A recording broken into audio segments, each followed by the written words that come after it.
एक महीने हमारे 30 करोड़ का टारगेट था, हमारा 35 करोड़ हो गया। तो ऐसे लग रहा हम हैं, मतलब बादशाह हैं। तीनों मीटिंग में क्या हुआ इस बात से मुझे कोई फर्क नहीं पड़ता। मैं एक शेर की तरह, एक विजेता की तरह वापस आऊंगा। तो जैसे हमने घंटी बजाई, हमें लगता था हमारे 100 रुपए बन गए। अब तुम हमें घर से बाहर निकालो, हम पे कुत्ता छोड़ दो, हमारे से नाराज हो जाओ, हमसे मीटिंग अच्छी हो ना हो, तुम हमें पूछो या ना पूछो, हमारे तो ये घंटी बजाने के 100 रुपए हैं। दिन में 3 घंटियां बजानी है, 300 रुपए मिलते हैं। वो सेल्स नहीं तो और क्या थी कि कोई आदमी गोली खाने को तैयार है, डंडे खाने को तैयार है, बिना किसी बात के। अदरवाइज वो 6 महीने साल पहले तक अपना काम ठीक ठाक से कर रहा था और जो अत्याचार हो रहे थे उन्हें भी सहे जा रहा था।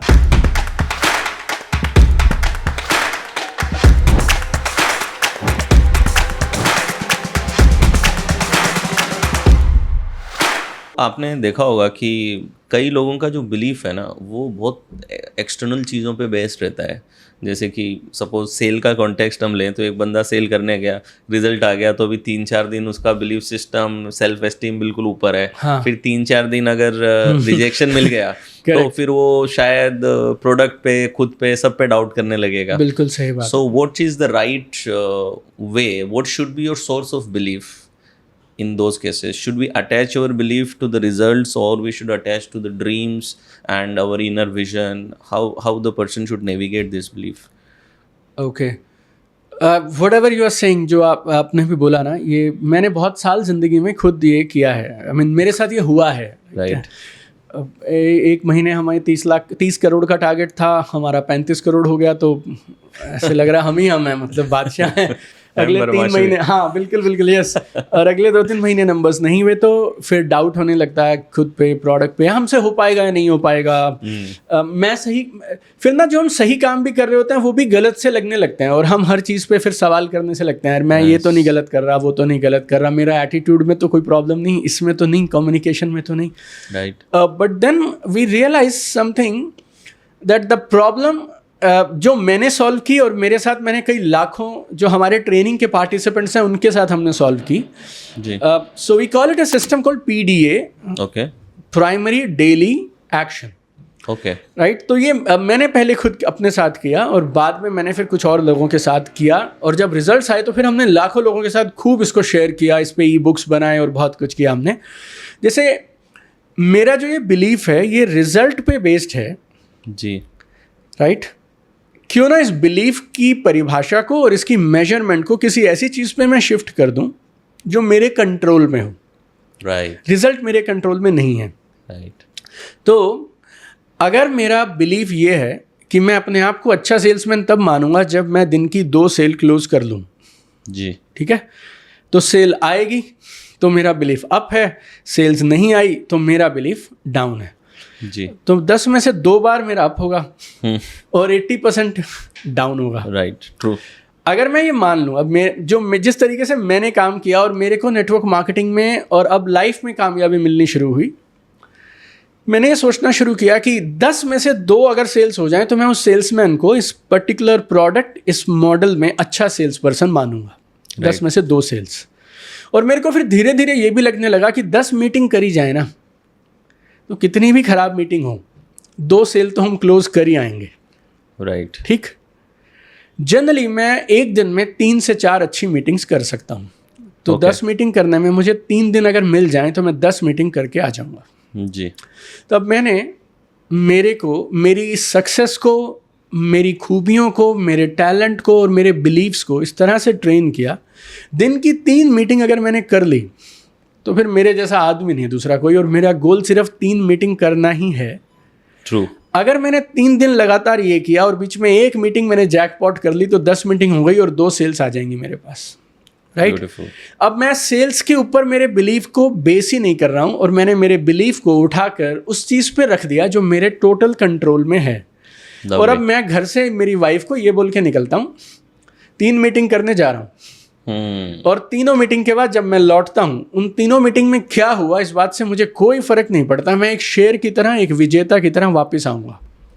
और मैंने ये पर्सनली देखा, मेरे को ऐसा लगता था एक सेल पे मिलते हैं 500 रुपये, एक सेल के लिए 5 मीटिंग करनी पड़ती है, तो पर मीटिंग मुझे 100 रुपये मिलेंगे जी। बस। तो मैं घर की जब घंटी बजाया करता था ना उन दिनों में, 2007 में, 8 में, 9 में, तो जैसे हमने घंटी बजाई हमें लगता था हमारे 100 रुपये बन गए। अब तुम हमें घर से बाहर निकालो, हम पे कुत्ता छोड़ दो, हमारे से नाराज़ हो जाओ, हमसे मीटिंग अच्छी हो ना हो, तुम हमें पूछो या ना पूछो, हमारे तो ये घंटी बजाने के 100 रुपये हैं। दिन में 3 घंटियाँ बजानी है, 300 रुपये मिलते हैं। जैसे ही 5 घंटियाँ पूरी बजा लेंगे हमारा एक सेल हो जाएगी। तो पहली सेल आ गई तो मैं अगली 4 ना के लिए तैयार हूँ, और 4 ना मिल गई तो मुझे मालूम है 5वीं में तो हाँ हो ही जाएगी। तो हमारा, अगर हमें लगता है कोई चीज़ इतनी ज़रूरी है कि उस पर हमारा बिलीफ, हमारी सेल्फ एस्टीम, हमारी आइडेंटिटी, ये सारी चीज़ें जुड़ी हैं और वो चीज़ मेरे कंट्रोल में नहीं है जी, तो फिर मैं मेरी ज़िंदगी में कामयाबी के लिए कैसे आगे जा सकता हूँ। राइट। तो बहुत ही बढ़िया पॉइंट आपने दिया कि instead of basin your belief on something that you can not control, you should base it on something that you can control. Yes.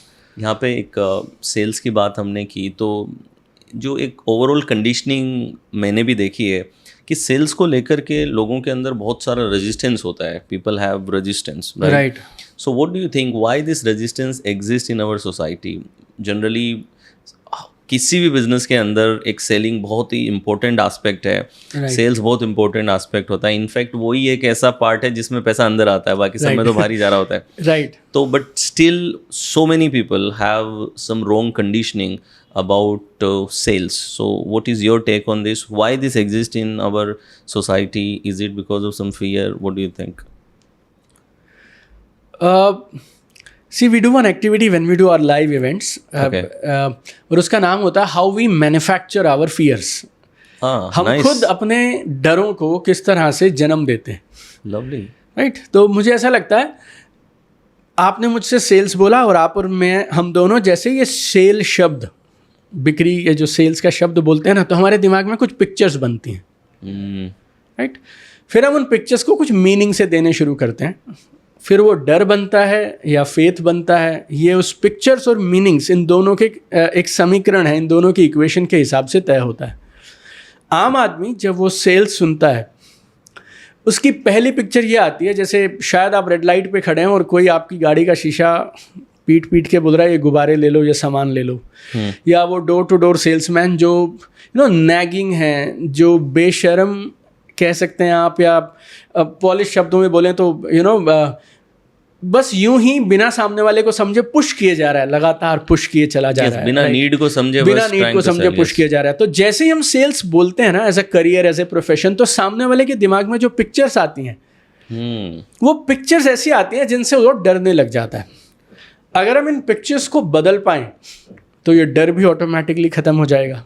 तो ये सिर्फ रॉन्ग ओपिनियन और सुनी सुनाई बात। और मैं जब टोनी रॉबिन्स के इवेंट में ट्रेनिंग्स के लिए गया हूँ अमेरिका, तो वो हमेशा क्या बोलता है कि you go in your mind, you are dead.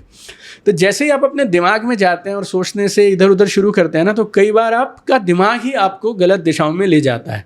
Right. तो वो बोलते हैं इसका सोल्यूशन क्या है, क्वेश्चन एवरी थॉट। तो जब कोई विचार आपके मन में आए तो जरा उससे सवाल करिए, तो क्या सच में जो मैं सोच रहा हूँ वो सही है? राइट। क्या सेल्स मतलब सिर्फ यही होता है? राइट।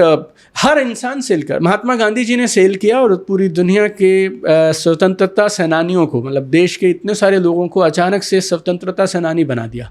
वो सेल्स नहीं तो और क्या थी कि कोई आदमी गोली खाने को तैयार है, डंडे खाने को तैयार है, बिना किसी बात के। अदरवाइज वो 6 महीने साल पहले तक अपना काम ठीक ठाक से कर रहा था और जो अत्याचार हो रहे थे उन्हें भी सहे जा रहा था। बट किसी ने उन्हें एक वो आइडिया बेचा, आइडिया ऑफ फ्रीडम।